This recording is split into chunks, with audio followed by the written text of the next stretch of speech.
Buongiorno a tutti o buonasera, dipende a che ora mi state guardando su internet. Io mi chiamo Claudio Romanzin, sono un insegnante di friulano, maestro di friulano della filologica, ma anche segretario dell'Assemblea di Comunità Linguistica Friulana. In queste due vesti vi condurrò per un percorso di 10 puntate, saranno 10 video lezioni, alla scoperta della lingua friulana ma anche della normativa sul friulano.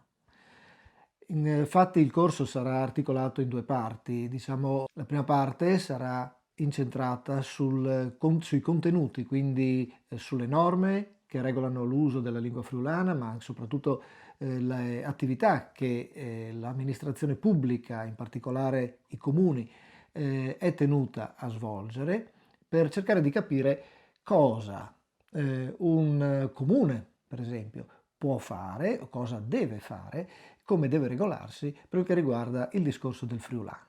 Quindi, per esempio, quando un cittadino si rivolge all'amministrazione pubblica in friulano o richiede dei documenti in friulano. La seconda parte invece è dedicata più all'aspetto linguistico. Diciamo che su questo punto esistono già dei corsi molto articolati, organizzati dalla Società Filologica Friulana con il sostegno dell'Arlef o dall'Università di Udine. Sono corsi specifici di lingua e cultura friulana. Il nostro è più un corso di ripasso, possiamo dire, per chi ha già fatto i corsi regolari, oppure una forma di infarinatura per farsi un'idea sulla lingua friulana, sull'uso della lingua, anche su come si scrive. Perché questo? Beh, allora chiaramente se siete dipendenti comunali, dipendenti pubblici della regione, ovviamente vi troverete nella necessità di gestire pratiche eventualmente in friulano, quindi un'idea almeno della lingua, anche se non la parlate, ma ci vuole, è necessario. E più ancora se siete degli amministratori pubblici. Ormai al giorno d'oggi sindaci, assessori sono abituati tutti a comunicare direttamente con i cittadini attraverso messaggistica, WhatsApp, Facebook, eccetera, eccetera. E quindi smanettano, d'accordo? In italiano, ma anche in friulano. Ora, è proprio questa la situazione in cui si rischiano gli strafalcioni. Per darvi un'idea, voi scrivereste mai in un messaggio in italiano, per esempio, il nostro comune ha vinto un premio per la sostenibilità, eccetera, eccetera, con una bella A senza H. No, io penso che sareste subito schedati come, diciamo, poco competenti.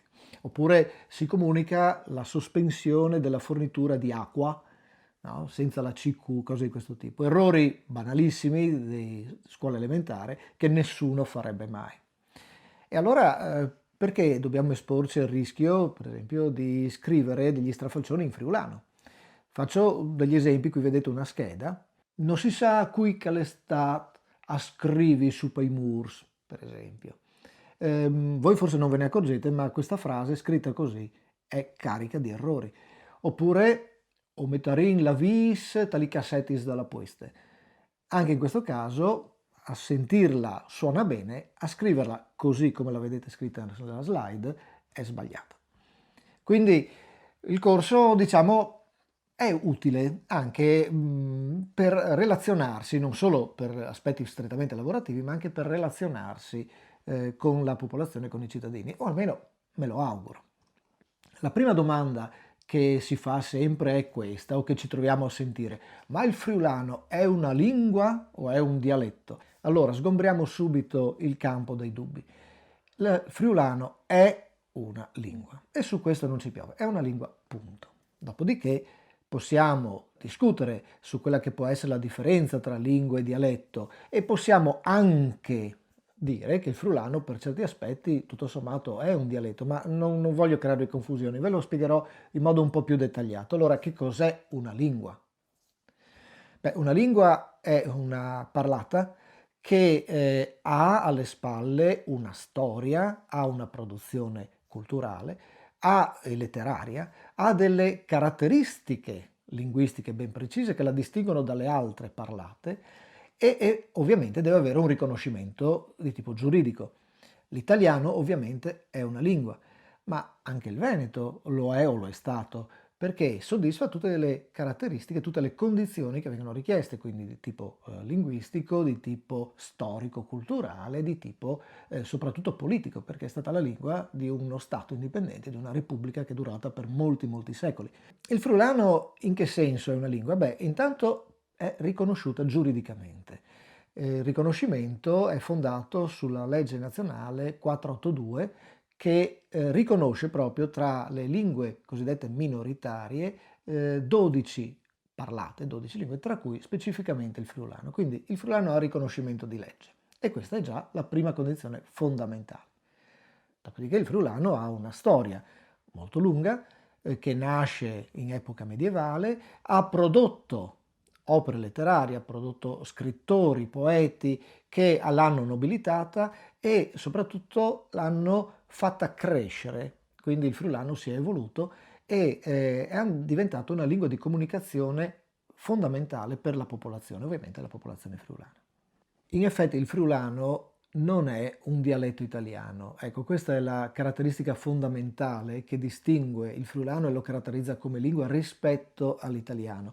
Perché, diciamocelo pure, le lingue sono tutte un po' imparentate tra loro. Per esempio, tanto il friulano quanto l'italiano, il francese, eccetera, derivano, lo sapete benissimo, dal latino. Quindi in qualche modo sono tutte lingue sorelle, sono parlate, potremmo definire quasi dei dialetti del latino. Così come il veneto, il siciliano, il piemontese o il toscano sono, possiamo definirli dialetti dell'italiano. Il friulano invece no, e allo stesso modo il sardo no. Voi direte, ma perché? Beh, perché ci sono delle caratteristiche linguistiche che le distinguono queste parlate. Faccio l'esempio uno solo, quello più importante, più noto, più evidente. Il plurale, come si fa il plurale? Allora, in italiano il plurale si fa semplicemente modificando la vocale finale di una parola. Faccio un esempio, mano, mani, donna, donne. Tutti i dialetti italiani mantengono queste caratteristiche. Il friulano invece come fa il plurale? E il plurale lo fa, sapete benissimo, aggiungendo la S. Questa è una caratteristica molto diversa dall'italiano. Non è l'unica lingua che ha queste caratteristiche. Se noi prendiamo riferimento per esempio alle lingue neolatine, noi vediamo che molte lingue si comportano come il friulano. Torniamo a prendere la parola mano, per esempio. Allora, mano, per esempio mani, in italiano, parlo per esempio in spagnolo manos, in francese main, scritto con la S finale, in portoghese maus e così via. Potete vedere la slide che rappresenta bene questi dati. Solo l'italiano e il rumeno invece formano il plurale modificando la vocale finale. Il friulano quindi non è contestuale all'italiano rumeno, ma è contestuale, cioè si comporta in maniera simile a spagnolo, provenzale, eccetera, eccetera. Un altro esempio, possiamo fare un esempio giusto per rispettare anche la parità di genere, per la parola donna, d'accordo? Ecco, la parola donna in italiano, donna, donne, friulano, femmina o femmine, feminis, con la S. Similmente in francese, femme, donne, scritto con la S, in spagnolo mujeres, in portoghese mulheres e così via. Quindi vediamo che è un comportamento caratteristico, tipico della lingua friulana, che collega il friulano alle lingue neolatine occidentali e non all'italiano. Quindi il friulano non è un dialetto dell'italiano, anche dal punto di vista linguistico. Come mai la lingua friulana si comporta in questo modo? Come mai alcune lingue fanno in S e altre cambiano la vocale? Beh, qui entriamo in un contesto culturale, non voglio annoiarvi con spiegazioni troppo approfondite, ma diciamo semplicemente così per chi magari ha dei ricordi delle superiori di latino, ecco, diciamo che l'italiano ha preso il plurale, ha adottato il modello del nominativo plurale latino, mentre le altre lingue hanno adottato il modello dell'accusativo plurale latino. Da dove nasce la lingua friulana? Beh, come abbiamo già capito, nasce dal latino. In effetti il vocabolario friulano dipende in gran parte dal latino, circa il 90% si calcola dei vocaboli sono di origine latina. E in alcuni casi il friulano ha conservato delle caratteristiche latine più ancora della lingua italiana, che pure è quella più vicina. Per esempio, prendiamo la parola testa, farò solo un esempio, così non è che voglio fare una lezione di lingua, ma così per capire un po' di più. In friulano testa si dice chiaf, La parola chiav deriva evidentemente dal latino caput, che voleva dire appunto testa. E l'italiano invece usa una parola diversa, usa la parola testa, che viene sempre dal latino, ma in realtà per un altro percorso, tra l'altro è simpatico, anche perché in latino testa voleva dire coccio, e pezzo di terracotta, di anfora. E verrà in mente anche a voi, per esempio, chi è stato a Roma sa che c'è una collina che si chiama il Testaccio, che era in realtà originariamente una discarica di anfore usate per il trasporto dell'olio e quindi che non potevano essere più recuperate perché poi l'olio irrancidisce e quindi venivano gettate in questa specie di discarica che nel tempo si è accumulata ed è diventata una vera e propria collina. Quindi testa è un po' come per noi quando usiamo oggi l'espressione zucca, no? Hai la zucca vuota, la zucca pelata, eccetera, eccetera, per indicare testa. E così era in latino. Il friulano quindi ha conservato il vocabolo più corretto, più vicino all'originale. Poi abbiamo altre parole, per esempio del latino, che mantengono il legame con la lingua d'origine. Prendiamo per esempio la parola piazza, che in friulano è place, dal latino platea, quindi anche in questo caso il friulano si è conservato più vicino al latino. Bene, il latino quindi è la madre, grande madre del friulano, ma molte altre lingue diciamo, hanno influito sulla formazione del friulano perché il Friuli è una terra che è stata attraversata, vissuta da molti popoli diversi. Intanto abbiamo i popoli precedenti all'occupazione romana, quindi per esempio i Celti, i Veneti, eccetera. Un esempio, la parola troi, sentiero, è una parola di origine celtica. Poi abbiamo naturalmente tutti i popoli che sono arrivati dopo, il più importante di tutti per noi, quello dei Longobardi. Per esempio, la parola sgarfà, no? Frugare, ecco, sgarfà è una parola di origine longobarda. Un certo peso ha avuto, anche se non tantissimo, anche la presenza degli slavi, perché il Friuli è stato occupato in modo molto pacifico per parecchi secoli nel Medioevo da popolazioni slave che si sono poi però amalgamate con la popolazione originale, quindi di loro resta poca traccia. Poi abbiamo naturalmente il tedesco, le parlate germaniche, effetto del dominio tedesco sul Friuli, sempre in epoca medievale.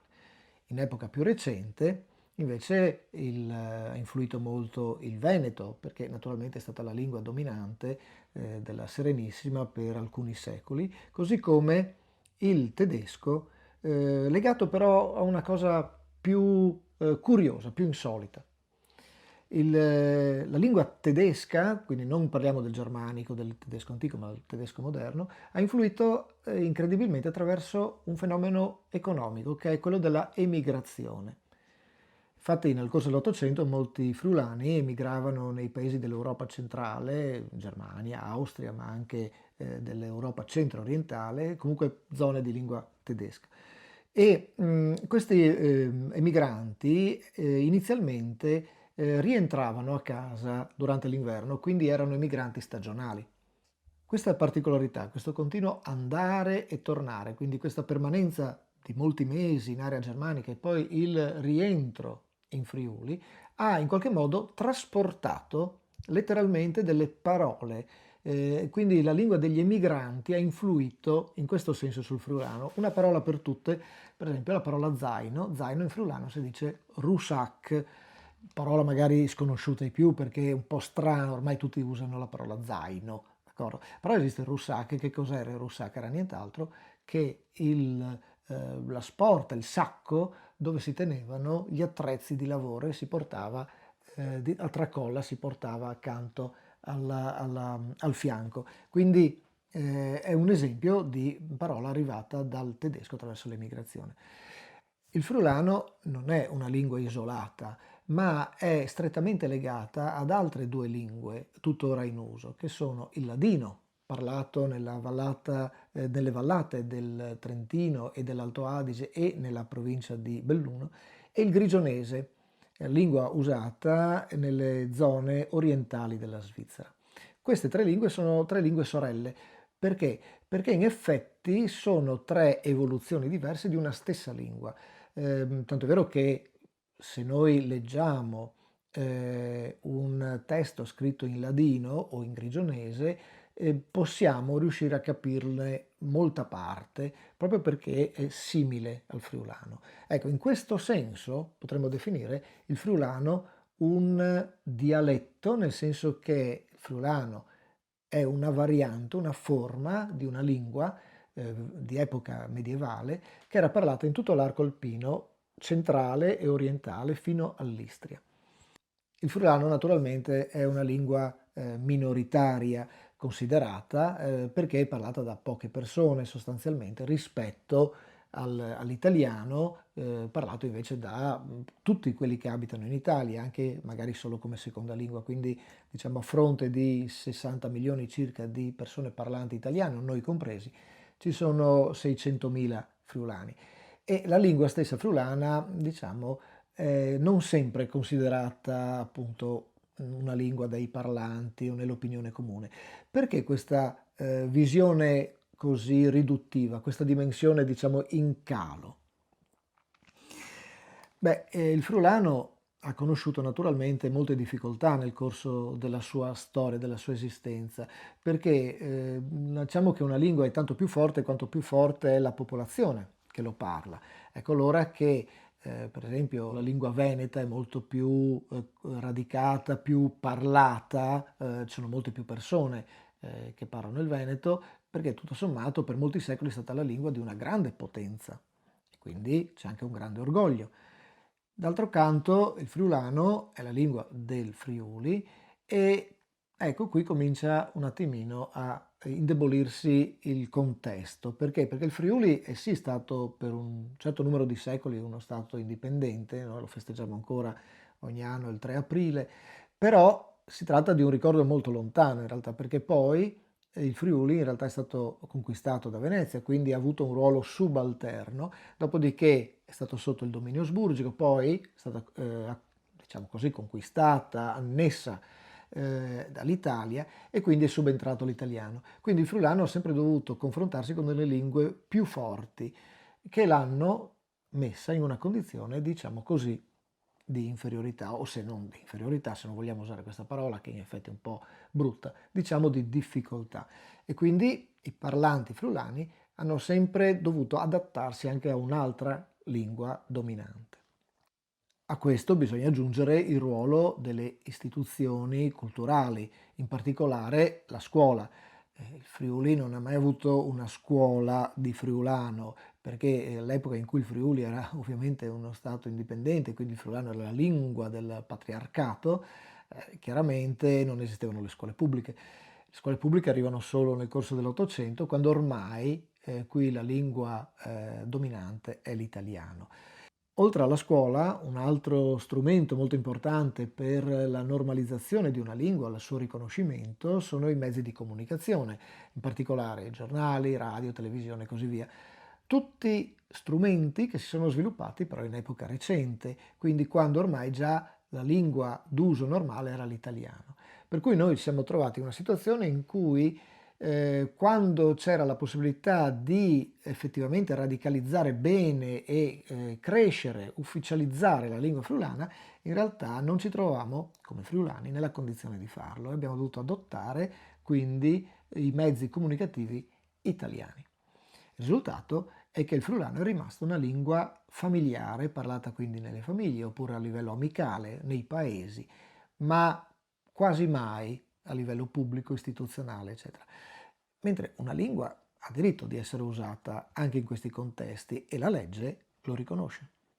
Per curiosità, comunque, nonostante tutte queste condizioni sfavorevoli, il friulano è tuttora, tra le lingue minoritarie riconosciute in Italia, una delle più parlate, perché parlata si stima, non esistono dei censimenti specifici, ma sono stati fatti molti sondaggi negli anni, molte ricerche, è parlata da circa 600.000 persone. Per darvi solo un'idea, il ladino è parlato da 30.000 persone e gli stessi tedeschi dell'Alto Adige, che pure godono di grandissimi riconoscimenti e forme di tutela, è parlato da molte meno persone dei friulani.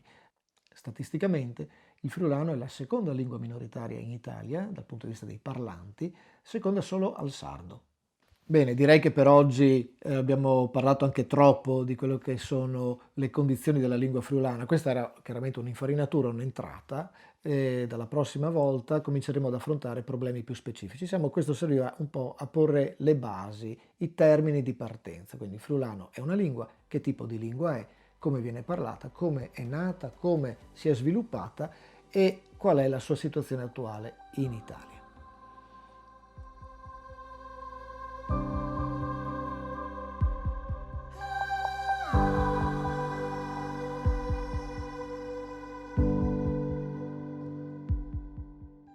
Benon, Venus cari vas finalmente alla parca riguardo la lenghe furlane, d'accordo? Allora chi si chiatarin a di qualche particolarità, voi la prima volta, vi proprio degli elementi fondamentali, qualche caratteristiche dalla lenghe furlane. Allora, la prima caratteristica del sigur è che dalla lunghezza degli vocals, cioè che vuol dire? Che tant che per italiano sono 5 vocali, lo so in no? A, E, I, O, U, per furlani vi due sistemi di vocali, 5 vocali curti e 5 vocali lunghi, quindi A, E, I, O, U e A, E, I, O, U, che sono quasi come alchianti, no? Infatti dice che i furlani sono chianti. E vi ho dato qualche esempio in questi slide di paraulis dove che tra l'altro l'accento doppio, in proposito, si chiama accento doppio, non si dice circonflesso è che il tont, accento doppio o accento lungo, chiamarlo a chiappiel, c'è chi volesse, ma l'accento doppio che in qualche caso la lunghezza della vocale fa proprio la differenza di significato tra due parole.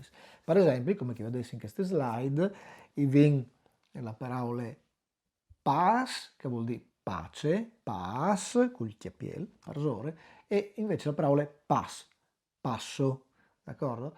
Scritto normale, con la A corta. E così pes, che è quel che si mangia, e il pes, che è quel che si misura con la bilancia. Mil, che è la quantità, per esempio, mil, miele. D'accordo? Dopo, per carità, in qualche posto non si dice mil, ma si dice mel, o si dice miele o robe del genere, ma la parola di uso comune è mil. E così, per esempio, crot, che vuol dire per furlan nudo, o sino anche all'identifiche la rana, d'accordo?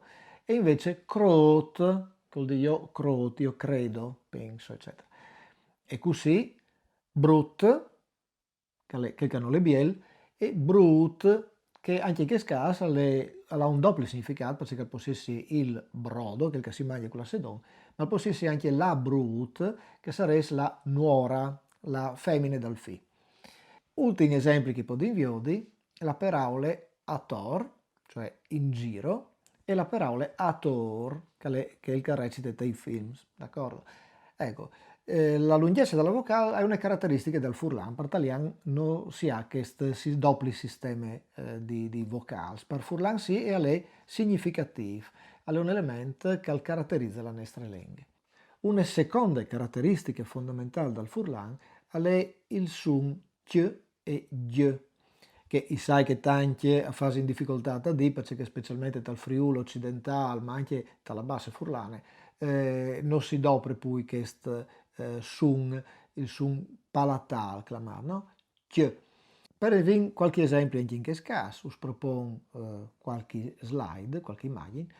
Ecco qui vi ho detto, per esempio, la parola chiang, d'accordo? Parole ghiat, parole chioc, va bene? E là che la caratteristica è proprio di questa, che la lingua praticamente si fracca contro il palato, e anche questa è una caratteristica del furlan. E su questa aspetto è interessante però anche conoscere al di più, perché c'è qualche curiosità che riguarda questo suon ch e g, questa palatalizzazione. Disin che è una caratteristica del furlan che si è sviluppata in epoche medievali e là che è entrato in funzione un meccanismo per il quale le parole che cominciavano, che avevano il suon ca, co, chi, eccetera, che il suon che dur si è trasformata, le sbrissata, diciamo via così, a trasformarsi in ch. Stesso fenomeno è seduto in altri lingue, per esempio per francese, è seduto che è sbrissato via la sh, per esempio per francese, cane, la latin canem, si dice chien, quindi la k è diventata sh, per furlane invece la k è diventata ch. Quindi è un fenomeno, non si che si stranza, ecco, che è un fenomeno normale, che è stato in tanti slinghi, ma l'ha funzionato non fino al 1300, dopodiché è sparito, diciamo così. E allora ci è succeduto? È succeduto che vi qualche paraole con la Q e qualche paraole senza. Faccio un esempio. La chiane, cioè la canna, d'accordo? Che si dà per peschiare, per esempio, che cresta il paluto. Ecco, la chiane, la Q diventa de Q, perché la chiane è sempre esistita, dico anche a lei, no? Invece la parola canon, cioè il cannone, l'arme, no? Che spara ballons, hanno avuto questa evoluzione, cioè non si dice chianon, ma canon, perché? Per un motivo semplice, perché il canon è arrivato dal Tresinte, quindi quando ormai la lingua aveva finito questo percorso, quindi non si diceva più, non si trasformava più la Q in T, e quindi il canon come che è arrivato, era stato compagno, dal punto di vista linguistico, è lì nome di questo. Una curiosità, un'altra particolarità, queste invece linguistiche. Il suon Q e G hanno sempre bisogno di una vocale da ora. E dunque, se io gli disi, per esempio, chistiel, dopo la scritta C e i l'unghie, gli metti per forza la I. Perché? Perché la C e la I l'unghie non sono due lettere staccate, ma fanno insieme quel che si dice un grafema, cioè una maniera di scrivere un suon. Piccole parentesi la si era in dorman perché se no la ti rimase l'unghie. Quando uno al chiacchiere al dopre un grun di suons, non sono avonde letteris scritti per rindi tutti i suons che vi. Dunque ogni tanto qualche suon alla di essi per forza scritto doprant dos oppure letteris. Che poi per esempio anche per italiano, coniglio, il suon gli, bisogna scriverlo GL, d'accordo? Non esiste una lettera per la gli. E così via, per esempio, scienza, no?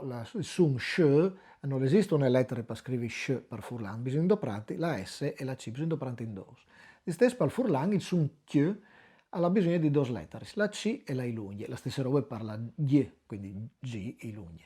Quindi che ilunghie non è una vocale, fa parte dal grafema, quindi dopo vi metti per forza la I. Dunque, come vi ho detto in queste slide, i vari chistiel, chicare o vigli, Luigi il no, d'accordo? Per forza di robe serviranno la I dopo. Dunque, per voi vi ho fatto un piccolo percorso, giusto perché per confidenza un momentino con la lingua furlana, vi ho dato qualche dune delle caratteristiche. Le prossime puntate di questo corso vi darò man man altri argomenti che riguardano il contenuto, vi dite, sulla legge del furlan, sulle normative, sull'uso del furlan dalle amministrazioni pubbliche, sui problemi dell'uso del furlan e di che altre bande continueremo in avanti a conoscere un po' di più la lingua furlana proprio come lingua, come caratteristiche, diciamo che si scrive e così di queste bande. Us saluti e us lasci con un piccolo esercizio, perché ogni corso che si rispetta ha i compiti spartiati. Allora, il compito che us lasci è di una semplicità enorme. Provai nome a lei, esercitarsi a lei in tale maniera giusta, queste test, queste slide che us mostri come. Anche il mus e il ghiat a Chianti, ma noi ucciolin a Sanremo. Provate a esercitarsi a lei queste frasi dalla maniera giusta, con questi d'accordo? Buon, allora, noi ci vediamo alla prossima lezione, alla prossima video lezione e intanto provate a lei e a ripassare. Mandi!